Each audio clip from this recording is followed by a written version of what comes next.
लास्टमा म सोध्नु होला ल नमस्ते सबैजनालाई मेरो चाहिँ यो पोडकास्ट भिडियो हो हैन सिमरिकाद्वारा म चाहिँ सिमरिका हो मद्वारा चाहिँ सबैलाई सोध्छु म आज है फर्स्ट आज मेरो पापाको बर्थडे हो ल हजुरलाई कस्तो फिल भइरहेछ आज पापाको बर्थडेमा भन्नु न 2-3 शब्द बबाल खुसी अनि अरू लुरेन्टी हजुरलाई कस्तो फिल भइरहेछ आज भिराजीको बर्थडे खुसी हुनुहुन्छ ल हजुरलाई कस्तो फिल भइरहेछ आज पापाको बर्थडेमा हजुर भिनाजुको बर्थडे लागिरहेछ एकदम खुसी लागिरहेछ यहाँ पोडकास्ट हुँदैछ के भिनाजु सुन्नु म देखाउँछु प्रत्येक वर्ष यसरी नै गेट टुगेदर हुनु पर्यो हजुर ह्यापी बर्थडे टु यु भिनाजु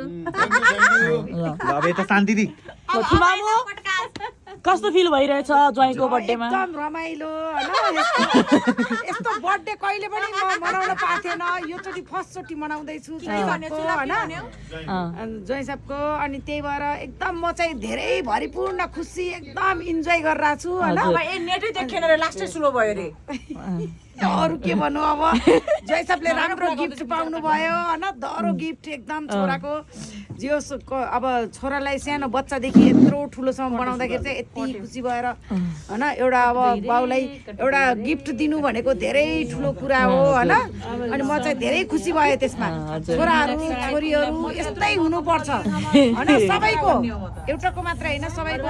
भोलि सबैले हेर्न ए छोराछोरी यस्तो लाइकको भए भन्ने हुन पाओ त्यही भएर म चाहिँ धेरै खुसी एकदम बर्थडे पनि धेरै इन्जोय भरिपूर्ण इन्जोय गरेँ अब अरु म केही भन्दिन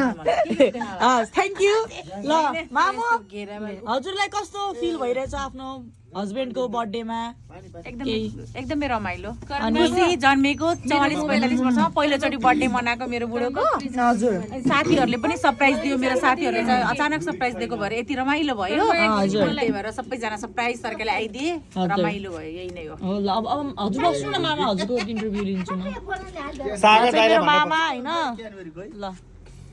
कस्तो फिल हुँदैछ त हजुरलाई आज भिनाजुको बर्थडेमा भिनाजु यति खुसी हुनुहुन्छ आज धन्न सिडीमा लड्नु भयो धेरै खुसी भएर जिन्दगीमा नलड्नु होला आज लडिहाल्नु भयो चाहन्छु प्रगति उन्नति सबै ड्याडीले मोबाइल पठाएकोमा भिनाजु यति खुसी हुन्छ कि गाला पनि भित्तामा चिराइ खुसी भएर लडे ल अब हजुर भन्नु आफ्नो बर्थडेमा के छ त यो नयाँ मेरो पोडकास्ट हो नि त यो भिनाजु यहाँ क्यानबेरी खानु मन लाग्यो क्यानबेरी चित्यो ल ल्याइदिउँ हामी करणले क्यानबेरी सक्दियो क्यानबेरी खानु मन लाग्यो त्यो हजुर हैन ठिक छ राम्रो छ रमाइलो भयो एकदम राम्रो ल ठिक छ अनि छोरोले बाउको लागि पहिलोचोटि मेरो लागि यही छ ल देखाइदिनु मेरो पोडकास्ट एकचोटि लाइट बालेर देखाइदिनु लाइट बालेर हजुर मेरो लागि गिफ्ट पठाइदिएको यो हजुर यही हो लाइट बालिदिनु वाउ कस्तो दामी छ वाउ मेरो गिफ्ट हैन यो भिनाजु यो लाइट चाहिँ मामुको गिफ्ट रे लाइट बाल्नु नि लाइट बल्दैन बिग्रेछ ल त्यही हो 2 शब्द दुई शब्द यही हो भनिसक्नुभयो धेरै छन् अब यो क्यामेरामा बोलेर सकिदैन हजुर यति नै हो सक्यो त्यो छोरालाई मेरो भन्नुहुन्छ छोराको लागि अब यति नै अर्को मेरो छोराले धेरै धेरै छन् अर्को यस्तो गरौँ न त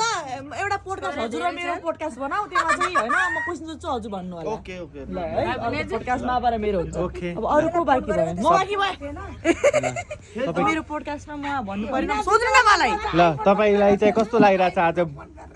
बुवाको बर्थडेमा एकदमै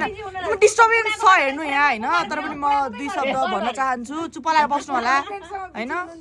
मलाई त धेरै खुसी लागेको छ भोट केमा घण्टीमा भोट चाहिँ घण्टीमा दिनु होला अनि एकदमै खुसी लागेको छ मलाई मैले मिठो केक पनि खान पाएँ अनि मेरो बाबा आज 44 इयर्स हुनुभयो तर पनि यङ देखिनुहुन्छ तिमी कोकोलाई माया गर्छौ कि नै काको आयो बिचमा काको बिचमा आयो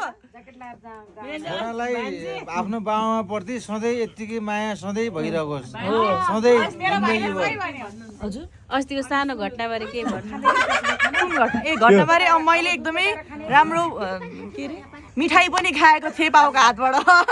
होइन एकदमै दामी अनि यहाँ छ दाग देखाउन अब यहाँ मिल्दैन होइन अन क्यामेरा